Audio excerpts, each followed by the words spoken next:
Hey everyone! If you're a fan of the show, please head over to mikeyop.com and click the subscribe button. It's the best way to support us, and it's free. That's MIKEYOPP.com. Thanks!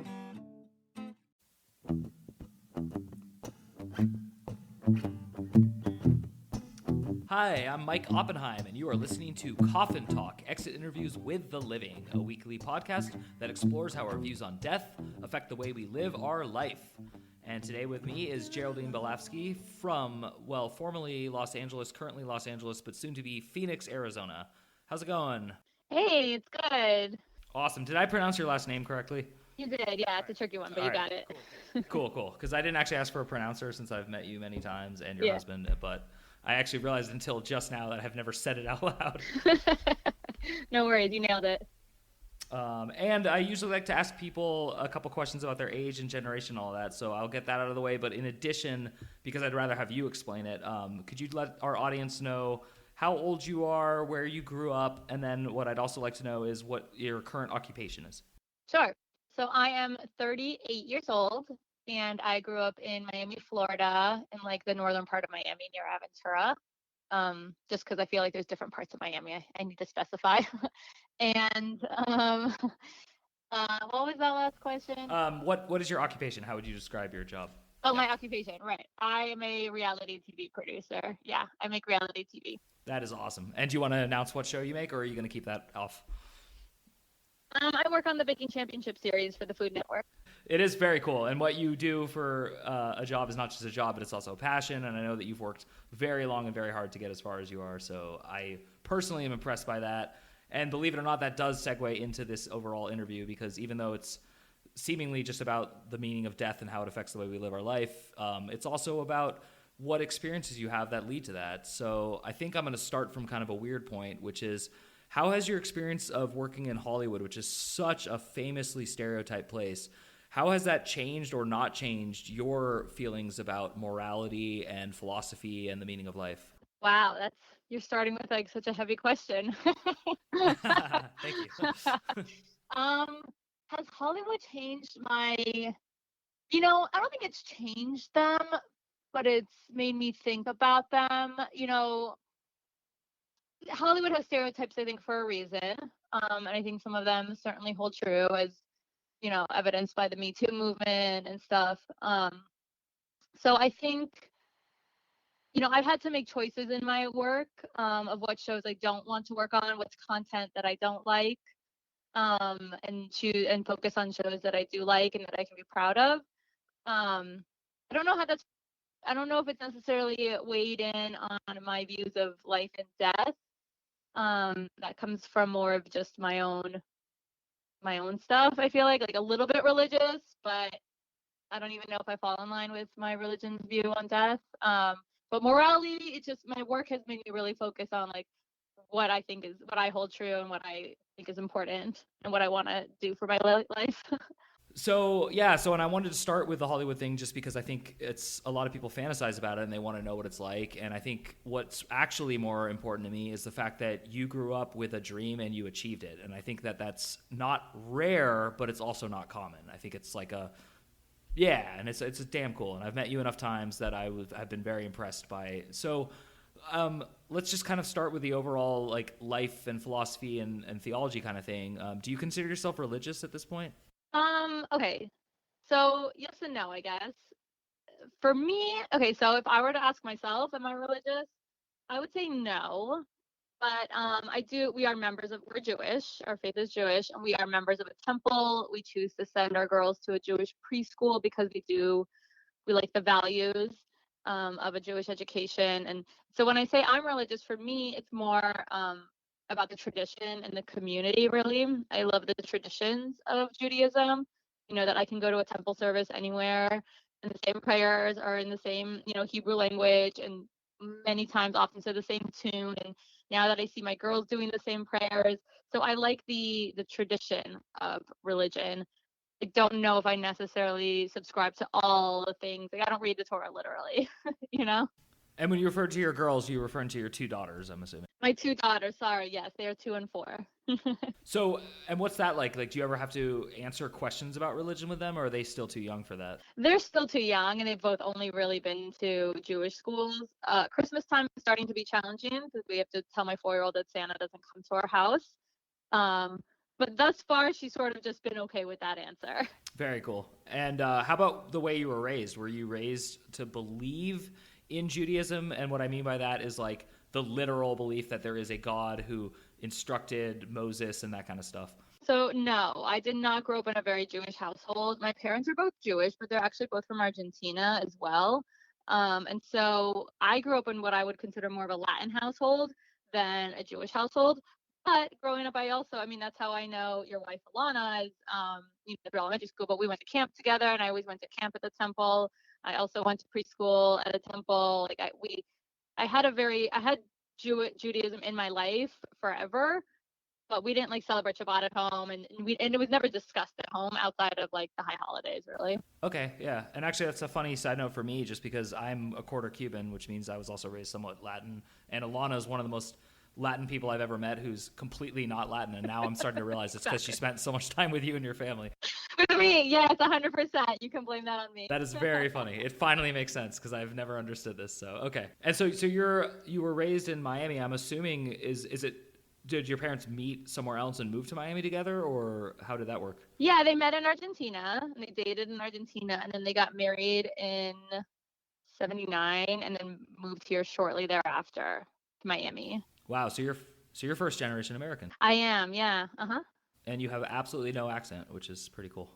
I know. I feel like I'm the dream, and I went to college and everything. Yeah, that's very cool. Like, it's not easy for first generation. Like, I'm super proud of my parents for doing that. Yeah, that's very, very cool. Do you have siblings? I have an older sister. She's 1.5 years older, and I have a younger brother who's 7 years younger. And I'm just asking these kind of questions because they sometimes relate to the overall topic. So, okay, so we have a lot in common. We're both raised Jewish by like name, like culturally almost, but not really with any sort of like, well, Judaism doesn't put the fear of God in you, but right, you know what I yeah. mean, just like that. Mm-hmm. Agree. Yeah, culturally, yeah. Yeah. So what, if any, what was your first spiritual experience you can remember? Ooh, that's a great question. First spiritual experience? Oh, that's really hard. Oh my God, I didn't realize this was gonna be like this. Okay. Yeah. So like my first I feel like, and I'm sorry, I'm saying the word like a lot. That's also really embarrassing. It's really okay. I actually say it more than any guest. Okay. I think let's just say like my first fear of life kind of thing, maybe it might be the better way to say it, was when I broke my ankle in college.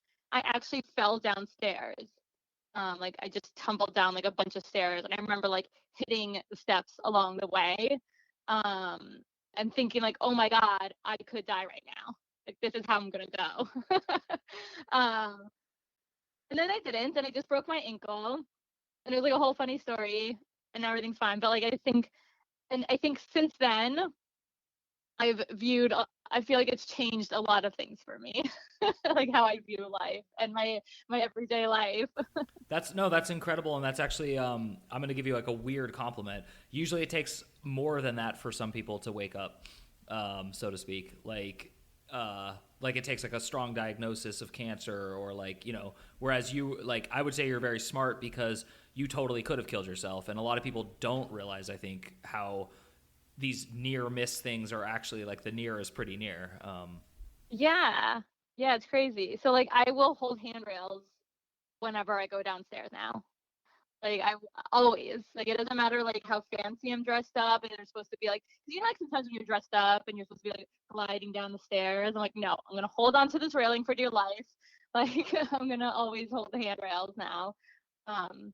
And I'm just so much more cautious about everything. And I think it comes out in my kids and how I raise them too, which is annoying. And I'm putting my own stuff on them, but it's I had that fluke thing happen, and now I'm just so cautious because it can happen like that, that quickly. Well, yeah, and let's kind of unpackage this in reverse. So it doesn't sound to me at all that you fear death. It sounds to me that you really respect life. So let's work backwards. What would have happened that day if you had died, do you think? What? I don't know. Would have been awful. I mean, do you think you would have floated to heaven and watched your Oh, dead oh, I body on the see. Okay. ground? Do you, yeah. That's a good question. You know, I sort of, okay. I guess if like I'm having a casual conversation and I feel like I've talked to Alana a little bit about this, about like past lives and that, I always felt like I was this like in my past life, I was like lived in medieval times and was like, a princess or whatever. um, so like yeah, I romanticize the idea of, your soul coming back, in reincarnation. But do I actually think it? Like, no, I don't think like my soul will be looking down on me or my body, or I don't. I'm much more like science like that. Like, I think when you're dead, you're dead. Like, that's it.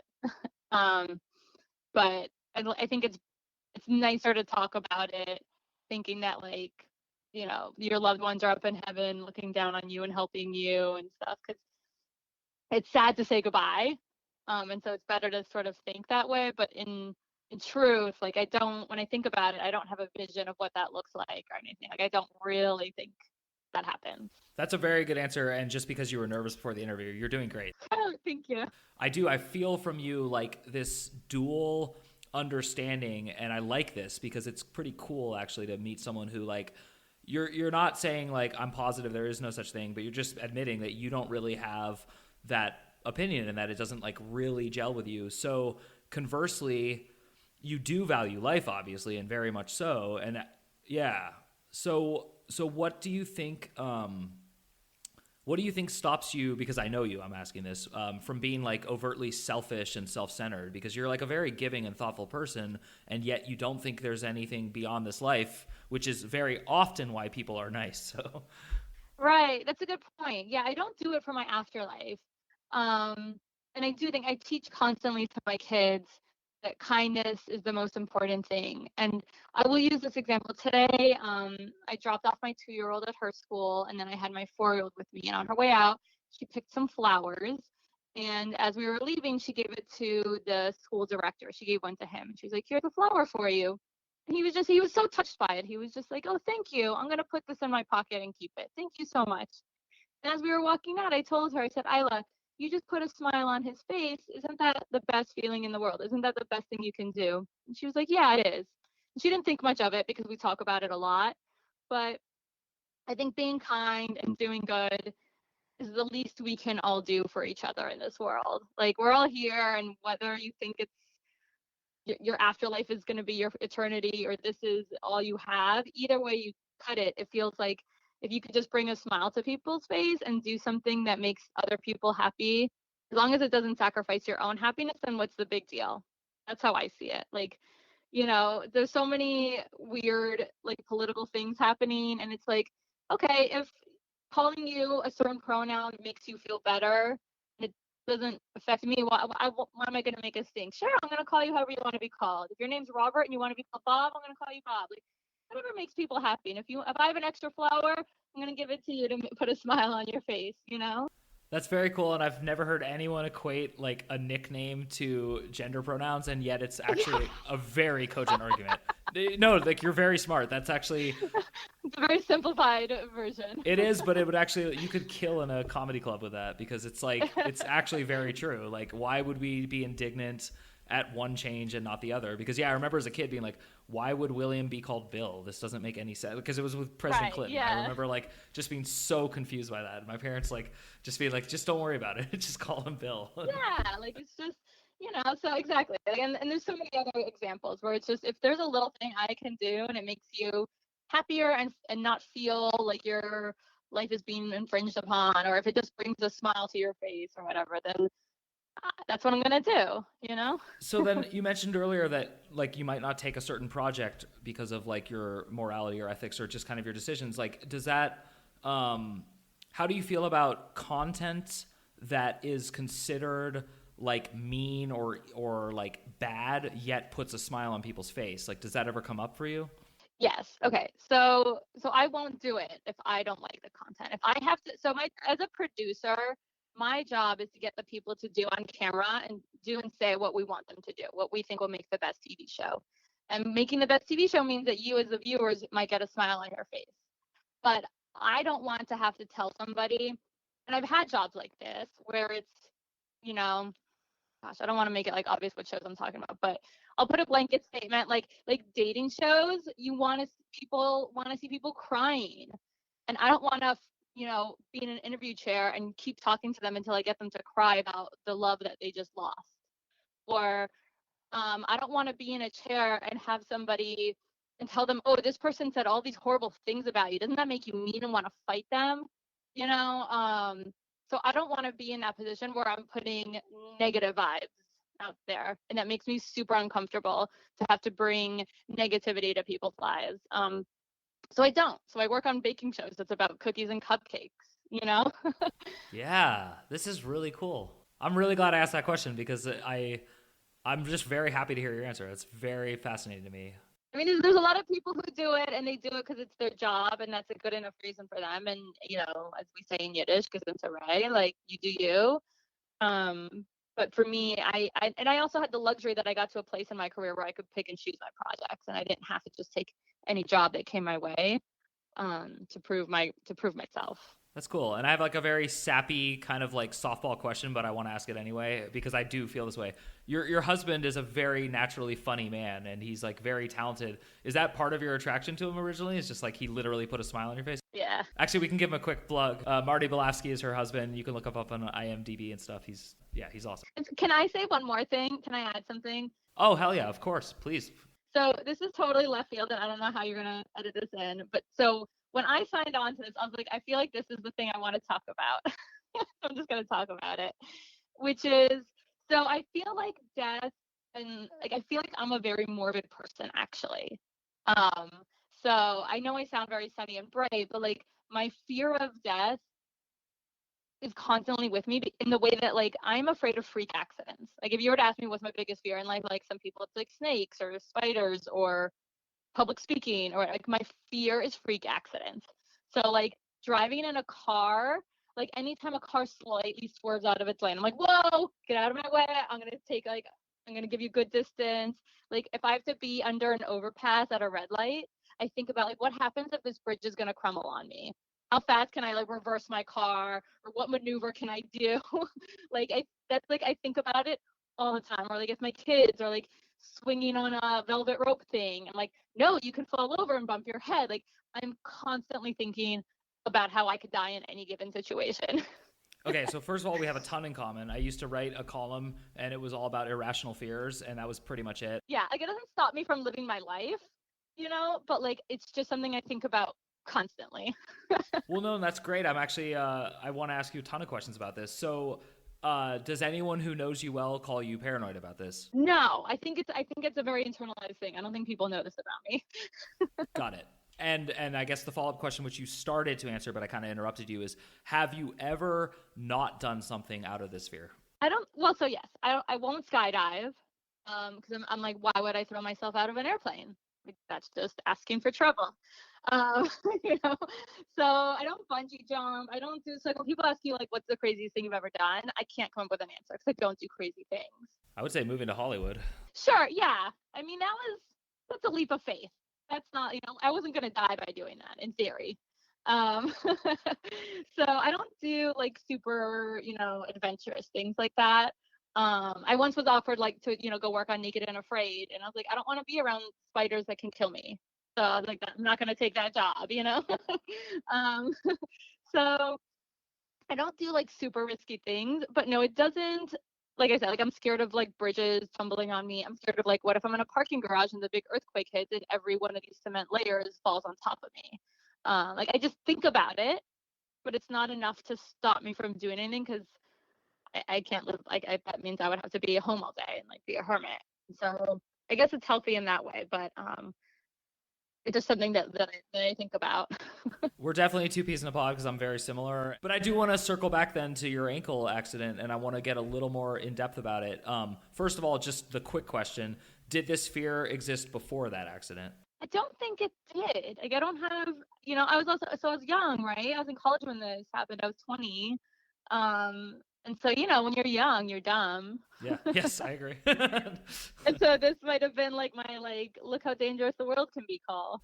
I mean, were you like, was there any reason it was dumb? Like, were you drunk or like, was it? No, I was totally sober. I was wearing sneakers. It's just really embarrassing. I was just leaving class, going to my next stop, and I just ate it. Oh God, were there sort of tons of people around? Yeah, it was like right, exactly. Classes were changing, and I just fell. And so yeah, I like finally get up, and there's like a swarm of people around me. And like at first, before I realized my ankle was broken, it was just like the ego was super bruised, and I was so embarrassed. I was like, no, I'm fine. Everybody go about your day. I'm fine. And then I was definitely not fine. So like a couple people stuck around and helped me get to the healthcare center. Yeah, and then I'm assuming it was like a good at least 8 weeks for that to heal, probably longer. But... Yeah, yeah. Luckily, I didn't need surgery, but yeah. Yeah. No, that's cool. So then, okay, so we're gonna assume it kind of did develop out of that. So like in that moment, in that accident, you said you thought you could die. Was this like a really like time slowed down and you thought you could die? Or... Yeah. So no, it was like, so you start falling, and then it feels like you're falling forever.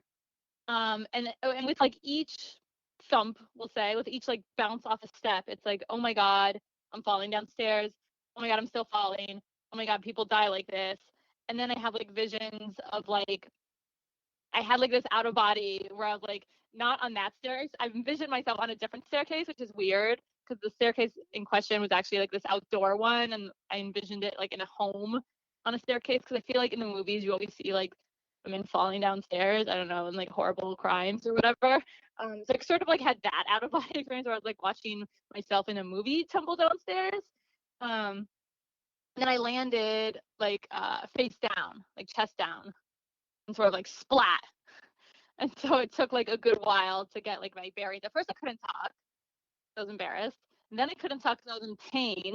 And then finally I was able to like sit up and become like a normal person again. Yeah, and I mean I can just imagine because you're away at college, you're not like with family. Like I mean that's just a very it's very traumatic at that age. Yeah, it was weird. Yeah. And it was all like strangers coming to help me, So it was like everybody was just changing classes. Yeah. Wow. It was really weird. Well, I've only had one like major accident that scared me on that level, and it was a car accident where a car ran a stop sign. I was on a bike and it was heading towards me, and it's the same thing. I remember like having these like absurd thoughts and like everything. It really was slow motion. It was just the weirdest, and that by far impacted me more than anything. Yeah, I have like nightmares like that too. Like I have like reoccurring nightmares where like I'm in a car and I can't stop and I just slam right into the car in front of me. Or I'm in a car. It's always in a car. Weird. I'm in a car and it like suddenly like I careen off the side. I'm able to, and there's like all these little islands, and my car just keeps like careening off island from one to the next until finally there's like no more island, and I just jump into the water, and that's when I wake up. Yeah, it's crazy. I'm curious what your opinion about the following would be, because I just heard this yesterday on a podcast, and it was Sebastian Junger. He's a writer. He's pretty famous, but he had a near-death experience recently, like a real bad one, and he said it changed his whole life. And he said, before it, I was an atheist, and he's like, and I'm still an atheist, but there's something cracking in me because I did have these weird like hallucinations, and just like too many weird things happened with it, and it woke me up to like caring more. So I'm curious, like, how do you reflect on this experience for you, as far as like it did make you more quote unquote spiritual by my definition, but it didn't change like your somewhat nihilistic view that like this is it, this is all we got. Do you feel like dreams, because what he said is, he said the only thing he now feels differently about is he feels like his subconscious mind is actually a lot more awake than he ever thought, and that it's always trying to send him messages, and he's been just very bad at hearing those messages. And so he would say specifically that dreaming about car crashes absolutely does not mean you're going to have a car crash, but it is your subconscious brain like screaming at you about something. Yes, I do think dreams, especially recurring ones, are saying something. I have a lot of dreams about like packing and unpacking as well, which I think is also like some kind of, I don't have a dream translating book, which I should, but I do think that your subconscious is sorting through your life and your day's experiences in that way, so that when you're sleeping, it's your mind's way of like organizing everything and deciding like what to keep and what can go away and what sort of feelings and memories you need to hang on to. It's like, your brain indexes it, I guess, through your dreams. Um, and sort of advises you. And so what you remember the next morning, you're like, oh, I had a weird dream, but maybe you don't remember it. So maybe your body's only left with like the feeling, maybe it's, and it's not so much the visual that's important. Or sometimes you remember every detail of your dream, and that's your body's way of like reminding you of certain details that happened previously, and that you need to keep those sharp. So I think there's sort of, that spectrum, but definitely like the subconscious is doing work for sure, in advising my life and people's lives. No, I mean, yeah, totally. And so this is so fascinating to me because you really are like this. You're a pretty weird hybrid of the 20 something guests I've had, because you're like, I definitely would not call you an atheist. Yeah. But I also would not call you like anything. So I'm just curious, how would you call yourself? Like, what would you, like, if Isla, your daughter, comes home from school in 5 years and says, today we learned about like religion and philosophy, like, and blah blah blah means this, and like, and then she says, "Mommy, what are you?" I say I'm Jewish because I follow the traditions of Judaism, and I think at its heart, and I said this earlier, the values of Judaism are what I follow. Do I think Noah was literally on an ark with all the animals for 40 days and 40 nights? No. But do I think we need to take care of our earth? Yes. So I think there's lessons to be gleaned from the stories of the Torah without having to necessarily literally subscribe to all of them. Because obviously, it's such an ancient book that there's horrible things in there. So I can't, and I'm the kind of person, I always say this to people when they ask me questions like, now about like coronavirus and COVID and the vaccines. Like, I don't choose when I believe in science. I have to believe it all the time, whether it is something that works for me or it doesn't. So, if science says I need to wear a mask, I'll wear a mask. If science says I no longer need to wear a mask, I'll say, okay, I don't need to wear a mask anymore, even if it makes me nervous. And so with religion, it's a little different. I don't have to. It's stories. Religion is tradition. It's community and it's mythology, um, for the reason of teaching lessons and values. That's what I take from my religion, is the importance of family, the importance of love and loving everybody, of giving, of, all those kinds of things. Totally. Wow. I'm really impressed. You have a pretty self-contained system, because that's my goal in this, is to see flaws in people's systems and then to bring them up to them and then ask them, how do you reconcile this? And like, you really don't have any. It sounds like I'm flawless.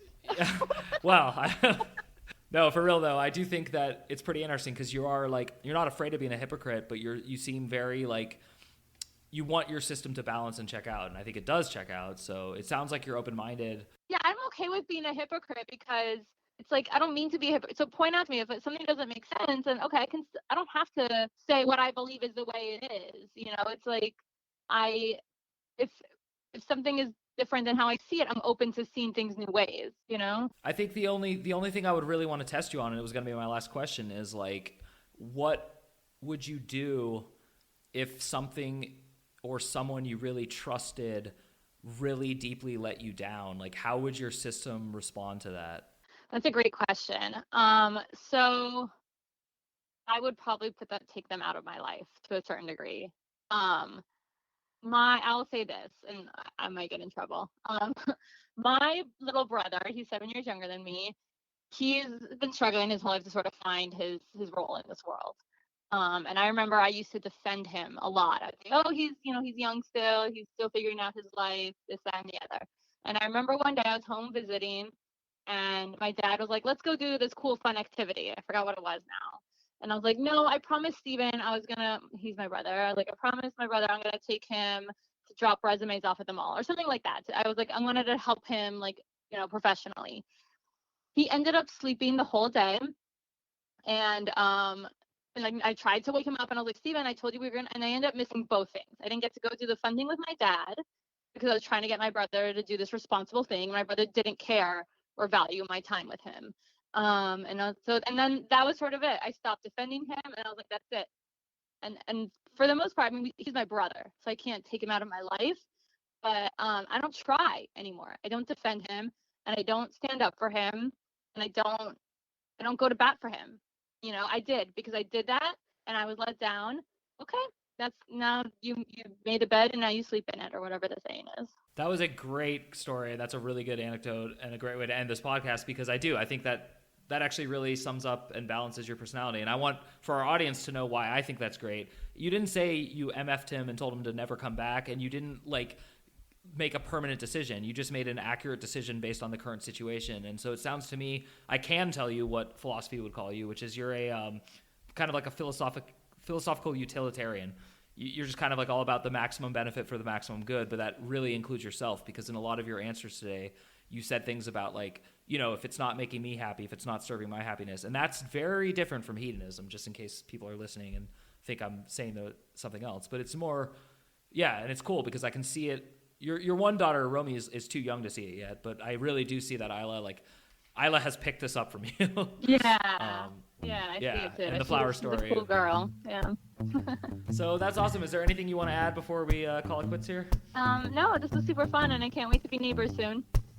Awesome. Yes, me too. I'm so excited. So Geraldine Belafsky from LA for another 5 days, and Phoenix, Arizona.